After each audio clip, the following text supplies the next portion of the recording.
2024లో UG and PG admissions world top 100 universities లో 100% scholarship తో వెళ్లాలనుకుంటున్నారా? అయితే పర్ఫెక్ట్ గైడెన్స్ కొరకు వెంటనే డాక్టర్ సతీష్ ఐఆర్ఎస్సి గారిని సంప్రదించండి. మీరు సంప్రదించాల్సిన నంబర్ 8886629883. పోయినసారి ఇంటర్వ్యూలో యూసీట్ గురించి చెప్పారు సార్. అలా ఇంకేమన్నా వేరే ఎగ్జామ్స్ కానీ కోర్సెస్ కానీ ఇంకేమైనా ఉన్నాయా?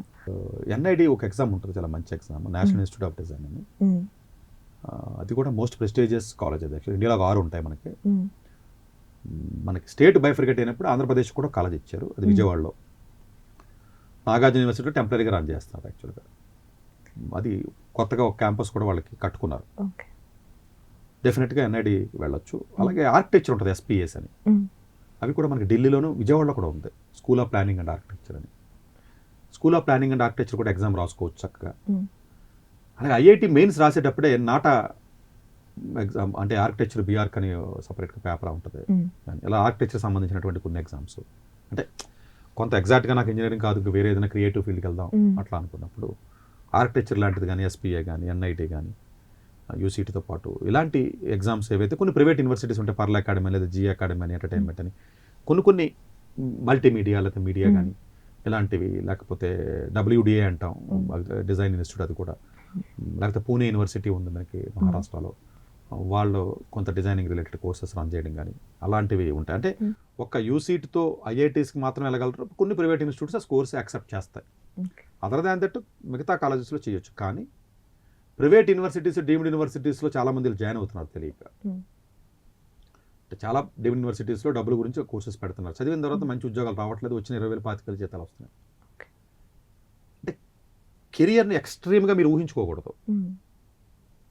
ఊహించుకున్నప్పుడు అంత హార్డ్ వర్క్ చేసి ఎగ్జామ్స్ కొట్టగల కెపాసిటీ ఉండాలి. సార్ 25,000 రూపాయలు వస్తున్నాయి కదా, 25,000 రూపాయలు సరిపోతే నాకు హ్యాపీగా ఉంటాను అంటే ఇబ్బంది లేదు, డిస్కషన్ లేదు కదా.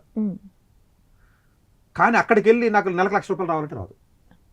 నువ్వైతే మీ డ్రీమ్నన్నా తగ్గించాలి, నీ ఎఫర్ట్నన్నా పెంచాలి, రెండు మ్యాచ్ అయ్యవా అంతే కదా. నువ్వు దీనన్నా తగ్గించాలి, లేకపోతే పెంచాలి కదా. నువ్వు అంతే తప్ప రెండింటిని నేను ఆ డిఫరెన్స్ రావడం వల్ల ఈ ఇంట్రెస్ట్ వస్తుంది. అంటే మీరు ఏదో ఊహించుకుంటారు స్టూడెంట్స్ చాలామంది, బట్ అక్కడికి వెళ్ళిన తర్వాత అలా ఉంటుంది రియాలిటీ, చాలా డిఫరెంట్గా ఉంటుంది రియాలిటీ.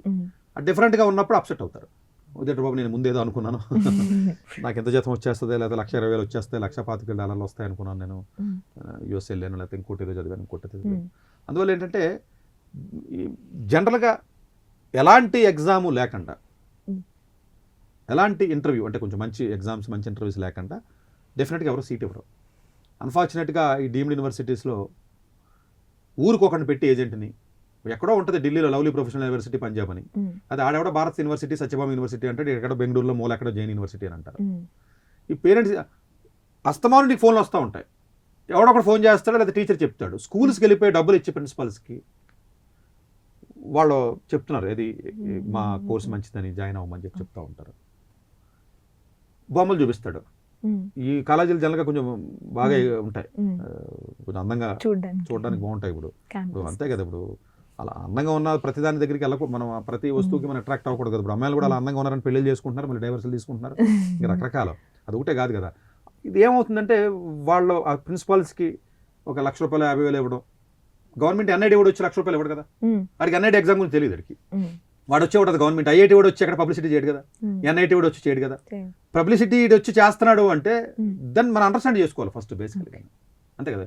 ఎక్కడో ఉన్న ఢిల్లీలో ఉన్న అమిటి యూనివర్సిటీ ఓడో లేకపోతే ఎక్స్ యూనివర్సిటీయో ఇక్కడెక్కడో కరీంనగర్లో ఉన్న ఒక జూనియర్ కాలేజీకి వచ్చి పబ్లిసిటీ చేస్తున్నాడంటే దాని మీనింగ్ ఏంటి అంటే ఎన్ని సీట్లు అడిగి ఉన్నాయి, ఎన్ని సీట్లు మిగిలిపోతున్నాయి, ఆ కోర్సు గురించి ఇక్కడికి వచ్చి చెప్పాల్సినటువంటి అవసరం ఏముంది. అది నచ్చితే నువ్వే వెళ్తావు కదా. ఆ పేర్లు తెలియదు ఎవడో ఉండడు, ఎందుకంటే ఎక్కడ పడతా టీవీలోనూ పేపర్లోనే వేస్తాను ఉన్నాను. ఈ అంటే తెలియదు, ఇప్పుడు మేము చెప్పి అయితే తెలియదు, కానీ పేర్లు మిగతా పేర్లు అలాగే తెలుస్తాయి. ఇప్పుడు వీఐటి గురించి ఒకటి చెప్పేది ఉంది, పేరు అందరికీ తెలుసు కదా.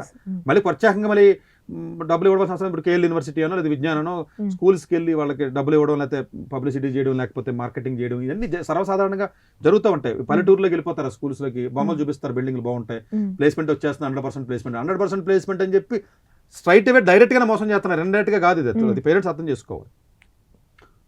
100 ప్లేస్మెంట్ ఎవరికి వస్తుంది, అలా ఎవరికి రాదు. ఎక్కడన్నా ఐఐటి వాడు 100% ప్లేస్మెంట్ వస్తుందని చెప్తున్నాడా? ఐఐటి ముంబై వాడే చెప్పట్లేదు, రావట్లేదు కదా. కనీస బుర్ర ఉండాలి కదండి పేరెంట్కి. కాదమ్మా, ఐఐటి మద్రాస్ వాడు కూడా 100% ప్లేస్మెంట్ వస్తాను ఎక్కడ చెప్పలేదు, ఇన్ఫాక్ట్ రావట్లే. ఇక్కడ ఎక్కడో కాలేజీలో 100% ప్లేస్మెంట్ అంటే నువ్వు ఎట్లా నమ్ముతావు?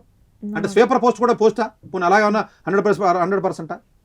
అలా మరి అది కూడా ఉద్యోగం వెళ్ళమని చెప్తున్నారా లేకపోతే ఏంటన్నది మరి అది ఇది ఇలాగా పబ్లిసిటీ చేసి మంచి కోర్సులు ఉంటాయి, రాంగ్ కాలేజీకి వెళ్ళిపోతున్నారు వీళ్ళు.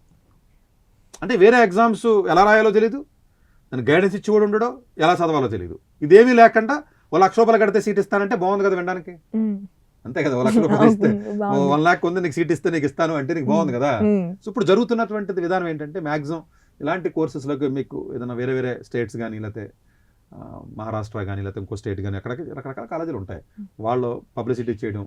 ఎక్కడో ఉంటాడు శివకాశి యూనివర్సిటీ అంటారు, ఆ పేర్లు అంటే రైల్వే స్టేషన్లో ఇప్పుడు ఎప్పుడైనా టీవీలో నేను చూస్తూ ఉంటాను. నేను అంటే జనరల్గా మా ఇంట్లో అంటే టీవీ ఉండదు కాబట్టి నాకు పూర్తిగా తెలియదు, కానీ కొన్ని చూసినప్పుడు కొత్త కొత్త పేర్లు వినపడుతున్నాయి, ఆ కాలేజీ పేర్లు కానీ ఇది కానీ. సరే ఇదేదో కొంచెం ఏమన్నా మరి మరి మరి కెరియర్ దాంట్లో ఉన్నాం కదా అని చెప్పి ఫ్యాకల్టీ ప్రొఫైల్స్ లేదా కాలేజ్ హిస్టరీ చూస్తే చాలా వరస్ట్గా ఉంటుంది.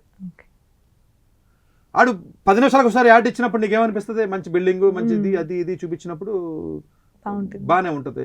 ఇప్పుడు ఫర్ ఎగ్జాంపుల్ మ్యాథ్స్ ఉంది, for example Chennai mathematical institute ఉంటుంది, ఎక్కువగా చెప్తూ ఉంటాం మనం. అది చిన్న బిల్డింగ్ ఉంటుంది.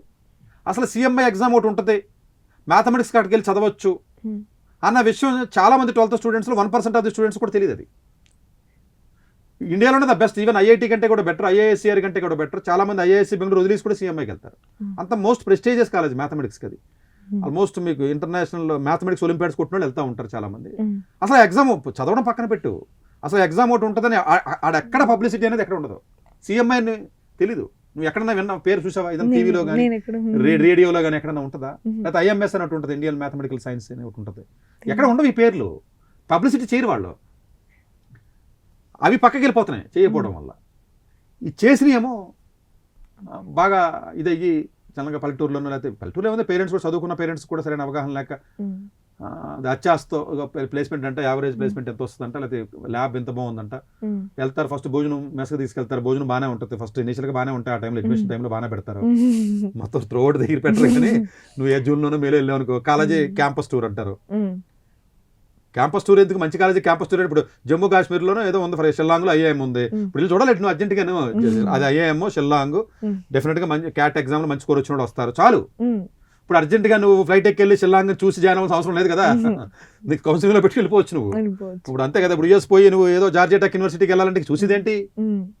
మంచి కాలేజీ అది, దానికి ప్రత్యేకంగా. బట్ దీనికి మళ్ళీ క్యాంపస్ టూర్ అంటారో, భోజనం టేస్ట్ చేయమని చెప్తారు, లేదా హాస్టల్ చూడమంటారో, లేదా AC ఉందా అంటారో.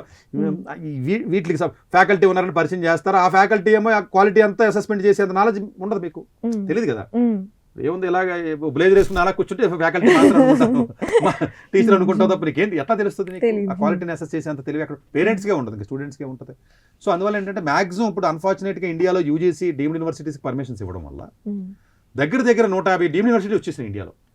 మొత్తం ఈ మిగిలిపోయిన స్టూడెంట్స్ అందరూ ఎవరైతే ఉంటారో, ఇప్పుడు దగ్గరగా ఆల్మోస్ట్ నీకు 1.5 మంది ఇంటర్మీడియట్ పాస్ అయితే 1.25 మంది, కొంచెం బెటర్గా ఉన్న చోట్ల 2-3 లక్షలు వెళ్ళిపోతే మిగిలిన వాళ్ళు అందరిని అకామిడేట్ చేసి ప్లేస్లు ఈ డీమ్డ్లో వెళ్ళిపోవాల్సి వస్తుంది. సో ఈ డీమ్డ్ యూనివర్సిటీలో చాలా యూనివర్సిటీలో సరైన ఫ్యాకల్టీ ఉంటారు, క్లాస్ సైజ్ ఎక్కువ ఉంటుంది, డ్రగ్స్ ఇంకొకటి కాదు ఎన్ని రకాలు ఉండాలి అన్ని రకాలు. బాగా చదివేవాడు ఎన్ని అసలు వేసినా పర్వాలా, డేంజర్ దగ్గర. ఇప్పుడు చదివి స్టూడెంట్ షార్ప్గా ఉన్న స్టూడెంట్ కొంచెం డెడికేటెడ్గా ఉన్నవాడు మందు తాగిన ఏం కాదు. చాలామంది వాడు చేశాడు కదా నేను చేస్తున్నాను అంటారు. యాక్చువల్గా చేయడం తప్ప రైటా కాదు, ఇక్కడ ఎవడు చేస్తాడు అన్నది పాయింట్ ఇక్కడ. ఎందుకంటే వాడు కొంచెం మెకానిజం ఉంటుంది వాడికి, కంట్రోలింగ్ లేకపోతే ఇంకోటి ఉంటుంది, వాడు చదువుతూ ఉంటాడు కాబట్టి పెద్దగా నష్టం జరగదు వాడికి, మళ్ళీ బ్యాక్ టు వర్క్ వచ్చేస్తూ ఉంటాడు. ఇలాంటి కాలేజీల్లో చదివిన వాళ్ళతో డేంజర్ ఏంటంటే వీళ్ళు ఇంకా వెనక్కి రావడం ఉండదు ఇంకెళ్ళ. అందువల్ల చాలా ఆస్పెక్ట్స్ ఉంటాయి. అంటే మనం ఒక పర్టికులర్ ఆస్పెక్ట్ని చూసినప్పుడు ఒక యాంగిల్లో మనం చూసినప్పుడు కరెక్ట్ అనిపిస్తుంది, కానీ బట్ డిఫరెంట్గా మనం అదర్ ఆస్పెక్ట్స్ని కూడా కన్సిడరేషన్ చేసుకుని మాట్లాడినప్పుడు వేరే రకంగా ఉంటుంది. అంటే ఇట్స్ నాట్ దట్ నేనేమి ఎంటర్టైన్మెంట్ చేయొద్దు లేకపోతే ఇంకోటి నేను వద్దని నేను చెప్పను. ఎన్ని కావాలి ఎన్ని లేకపోతే కాదు కదా, అన్ని డెఫినెట్గా కావాలి. కాకపోతే ఎక్కడ సీరియస్గా ఉండాలి అక్కడ సీరియస్గా ఉండగలగాలి, ఎక్కడ అవసరం లేదు అక్కడ అవసరం లేదు. మొత్తం అంతా నేనేమి యోగి కింద లేకపోతే నేమో ఋషి కింద ఉండమని నేను చెప్పడం, నేను అలాంటి వాడు కూడా కాదు. నేనేమి అంత సీరియస్ స్టూడెంట్ని కాదు, సీరియస్ టీచర్ని కాదు. నేనే ఉండను, అందుగురించి నేను ఉండమని కూడా చెప్పను. బట్ అట్లీస్ట్ చేసిన వర్క్ ఏదైతే ఆ టైంలో మనం చేస్తామో అది ఎఫెక్టివ్గా చేయగలగాలి. మిగిలిన టైంలో మనం ఏదైనా ఎంటర్టైన్మెంట్ సంబంధించి మనం ఏదైనా చేస్తే అది కూడా ఎఫెక్టివ్గానే చేయి. అది కూడా బాధపడతా చేయమని చెప్పను నేను, దాన్ని కూడా ఫుల్ ప్లేజర్గానే చేయాలి, అంతే కదా. దాన్ని మళ్ళీ సగం మళ్ళీ ఇది సరిగా రాలేదని మళ్ళీ అందులోకి వెళ్ళి దాన్ని మనం ఎంజాయ్ చేయలేకుండా ఉండడం అట్లా కాకుండా అట్లా చేయాలి. ఈ ప్రైవేట్ యూనివర్సిటీస్లో వీటిలో జరుగుతున్న నష్టం ఏంటంటే వాళ్ళు ఎక్స్ట్రీమ్గా ఒక పక్కకి వెళ్ళిపోతున్నారు. డబ్బులు ఇచ్చి పాస్ చేయడం, అక్కడ అంతా సిస్టమ్ ఎలా ఉంటుందంటే డబ్బులు ఇస్తే పాస్ చేసేస్తారు, డబ్బులు ఇవ్వకపోతే ఫెయిల్ చేస్తారు. మరి ఘోరంగా ఉన్నాయి ఇప్పుడు ప్రైవేట్ యూనివర్సిటీస్ మన ఇండియాలో. ఎక్కడికి వెళ్ళి నువ్వు ఫెయిల్ చేసేయడం, డబ్బులు తీసుకోవడం, మళ్ళీ పాస్ చేసేయడం, ఫైనల్ ఇయర్ పాస్ అయిపోతే మళ్ళీ బెటర్మెంట్ పెట్టడం, పాస్ చేసేయడం. ఇది రోజు రోజుకి ఎక్కువైపోతుంది. దానికి ఒక కంట్రోలింగ్ మెకానిజం లేదు ఇట్లకి. పేరెంట్ ఏమంటున్నాడు, కొంతమంది మా దగ్గరికి వచ్చి సార్ మిగతా కాలేజీలో చదవడం కష్టం అంటే నాకు చెప్పారు, నాకు పలానా యూనివర్సిటీలో పేరు చెప్తే బాగోదు, డబ్బులు ఇస్తే పాస్ చేస్తున్నారంటే సబ్జెక్ట్ 15,000 20,000 అయితే లక్ష ఎంత ఇస్తే పాస్ చేస్తారంట. అది అలాంటి కాలేజీ ఒకటి చెప్పారు. ఇలాంటి కాలేజీలకు ఏమన్నా ఉన్నాయని అడగడానికి వచ్చాడు అప్పుడు. అంటే మాకు అలాంటి క్వశ్చన్లు వస్తాయి కాబట్టి నేను సర్ప్రైజ్ అవ్వలేదు, కానీ అదేంటి ఎందుకు అడుగుతున్నాను, నీకు ఏదో కాలేజీ పేరు చెప్పారంటున్నా కదా, అందులో వెళ్ళిపోన్నాను నేను. కాదండి ఇంకా కొంచెం ఈజీగా మాకు సర్టిఫికేటే కావాలి సార్, మాకు మార్కులే కావాలి అంటే. స్టూడెంట్స్ చాలామంది చదవాల్సిన అవసరం లేదనే జాయిన్ అవుతున్నారు. ఇప్పుడు చాలామంది అనుకుంటున్నారు తెలియకి వెళ్తున్నారు అన్నది ఒక యాంగిల్ మనం మాట్లాడింది. తెలియకి వెళ్ళిపోతున్నారు, పాపం ట్రాప్లో పడుతున్నారు, కాలేజీకి వెళ్ళిపోతున్నారు, చిన్న చిన్న కాలేజీలకి వీళ్ళు మోసపోతున్నారని మనం చెప్తున్నాం. ఇది ఒక్క side. Other side of the coin ఏంటంటే కావాలని తెలుసుకుని వెళ్తున్నారు. ఎందుకు వెళ్తున్నారంటే అటు చదవక్కర్లా, వీడు ఆల్రెడీ ముందు చదువు ఉండడు, వీడు ఫెయిల్ అయిపోతాడు, చదవకుండా మార్కులు ఎలా వస్తాయి, అసైన్మెంట్ వేరేవాడు ఎలా రాయొచ్చు, ఎగ్జామ్ వేరేవాడు ఎలా రాయొచ్చు. పేరెంట్ కూడా ఈ కాలేజీలో అయితే బెటర్ అండి, ఇది పాస్ అయిపోతాడు, మోడు ఫెయిల్ అయిపోతాడు, మాకు ఏదో బిజినెస్ ఉంది రన్ చేసుకుంటాం మేము, అసలు మాకు ఉద్యోగం అక్కర్లా, ఏదో మార్కులు వస్తే చాలు అండి, యూఎస్ ఏదో కాలేజీ ఉంటుంది, ఎవడొకటి కన్సల్టెంట్కి పోతే ఏదో కాలేజీకి డబ్బులు కట్టేస్తాను నేను 50 లక్షల కోటి రూపాయలు కడితే అడిగి వెళ్ళిపోయి చదువు ఉద్యోగం చేసుకుంటాడులే. అంటే మ్యాక్సిమం స్టూడెంట్స్ పేరెంట్స్ కూడా ఈజీగా ఉండి స్కిల్ అక్కర్లేకుండా లేజీగా బద్ధకంతో పెద్దగా ఇబ్బంది లేకుండా ఉన్న కాలేజీలే కావాలని వీళ్ళు కూడా అడుగుతున్నారు. మారింది ఇప్పుడు ట్రెండ్. ఒకప్పుడైతే ఇది అంటే మనం ఎలాగైతే బెటర్ కాలేజీకి వెళ్ళాలి, కొంతమంది మోసపోతున్నారు అని అంటున్నామో అసలు రివర్స్ కూడా చూస్తున్నాం మేము. నిజంగా అలా ఆశ్చర్యంగా ఉంది, అది కావాలని చెప్పేసి వెళ్తున్నారు అట్లా. సో డెఫినెట్గా ఇవన్నీ ఆస్పెక్ట్స్ని దృష్టిలో పెట్టుకుని దాన్ని బట్టి మనం డిసైడ్ చేసుకున్నట్లయితే ఇబ్బంది ఉండదు. Thank you sir. Right. Doctor ఏ సతీష్ గారు ఏపీ తెలంగాణ విద్యార్థులకు సుపరిచితమైన పేరు. సతీష్ గారు 2001 యూపీఎస్సీ పరీక్షల్లో ఉత్తీర్ణులై ఇండియన్ రైల్వే విభాగంలో ఉద్యోగం సాధించారు. సతీష్ గారు చదివిన చదువులు engineering, MTech, MBA, executive MBA, MSc, MBA HR, MA psychology లాంటి పోస్ట్ గ్రాడ్యుయేషన్ డిగ్రీలతో పాటు డాక్టరేట్ కూడా చదవడం జరిగింది. డాక్టర్ సతీష్ గారు నిరంతర విద్యార్థి. అలాగే సతీష్ గారు పలు ప్రతిష్టాత్మక కాంపిటేటివ్ పరీక్షల్లో యూపీఎస్సీ నిర్వహించే సివిల్ సర్వీసెస్ పరీక్షల్లో 159వ ర్యాంక్, అలాగే ఇంజనీరింగ్ సర్వీస్లో 24వ ర్యాంక్, గేట్ ఎగ్జామ్లో 4వ ర్యాంక్, క్యాట్ ఎగ్జామ్లో 99.8%, జీమాట్ ఎగ్జామ్లో 760 స్కోర్, ఇలా పలు కాంపిటేటివ్ ఎగ్జామ్స్లో మొదటి ప్రయత్నంలోనే ఎన్నో ర్యాంకులు సాధించారు. ఇన్ని క్వాలిఫికేషన్స్, డిఫరెంట్ కాంపిటేటివ్ పరీక్షల్లో ర్యాంకులు సాధించిన వ్యక్తులు మన ఇండియాలో చాలా అరుదని చెప్పాలి. ఇలాంటి అకాడమిక్ల పరంగా, కాంపిటేటివ్ల పరంగా ఇన్ని ర్యాంకులు సాధించడంతో పాటుగా గవర్నమెంట్ ఉద్యోగం చేస్తూ పలు అవార్డులు తీసుకున్నారు. సతీష్ గారికి జనరల్ మేనేజర్ అవార్డు జోనల్ లెవెల్లో, ఆల్ ఇండియా లెవెల్లో నేషనల్ లైఫ్ టైమ్ అచీవ్మెంట్ గుర్తింపులు దక్కాయి. అప్రిసియేషన్ ఆఫ్ ప్రెసిడెంట్ ఇండియా నుంచి గానీ lifetime Sevashri award from Andhra Pradesh మంత్రుల నుంచి అందుకున్నారు. వీటితో పాటు పలు రకాల అవార్డులు అందుకున్నారు. ఎన్నో ప్రతిష్టాత్మక ఆర్గనైజర్స్ సంస్థలో పర్మనెంట్ మెంబర్గా ఉన్నారు. కష్టపడి పైకి వచ్చిన వ్యక్తి కావడం వల్ల గత 20 సంవత్సరాల నుంచి ఎంతో మంది చిన్నపిల్లల దగ్గర నుండి 5, 6 తరగతి విద్యార్థుల నుంచి పెద్ద పెద్ద పీజీ, పీహెచ్డీ కాలేజీలకు వెళుతూ విద్యార్థులకి అవగాహన కల్పిస్తూ ఉంటారు. ప్రతి విషయంపైన డాక్టర్ సతీష్ గారు స్పష్టమైన అవగాహన కలిగి ఉన్నారు. డాక్టర్ సతీష్ బలంగా నమ్మే సూత్రం ఏంటంటే అవేర్నెస్ ఈజ్ ఎవ్రీథింగ్. మనిషికి అవేర్నెస్ ఉంటే ఏదైనా సాధించగలరు. ఒక్క మోటివేషన్తోనే కాదు, ఏది చెయ్యాలి, ఏది చేయకూడదు, ఎలాంటి డెసిషన్ తీసుకోవాలనే విషయాలపై, ముఖ్యమైన విషయాలపై అవగాహన కల్పిస్తూ ఉంటారు. అలాగే గవర్నమెంట్, ప్రైవేట్ జాబ్లే కాకుండా ప్రపంచ దేశాల్లోని జాబ్స్పై కూడా అవగాహన కల్పిస్తూ ఉంటారు. ఉద్యోగాలతో పాటు పెద్ద చదువులైన ఐఐటి వంటి వాటిపై సెషన్స్ నిర్వహిస్తూ ఉంటారు. ఇప్పటి వరకు 3 లక్షల సెమినార్లు ఒక్క రూపాయి తీసుకోకుండా ఉచితంగా నిర్వహించారు. ఇందులో భాగంగా మన ప్రైమ్ 9 ద్వారా విద్యార్థులకి మోటివేషన్ ఇవ్వడానికి మీ ముందుకొస్తున్నారు డాక్టర్ సతీష్ గారు. 2024లో UG and PG admissions world top 100 universities లో 100% స్కాలర్షిప్ తో వెళ్లాలనుకుంటున్నారా? అయితే పర్ఫెక్ట్ గైడెన్స్ కొరకు వెంటనే డాక్టర్ సతీష్ ఐఆర్ఏసీ గారిని సంప్రదించండి. మీరు సంప్రదించాల్సిన నంబర్ 8886629883.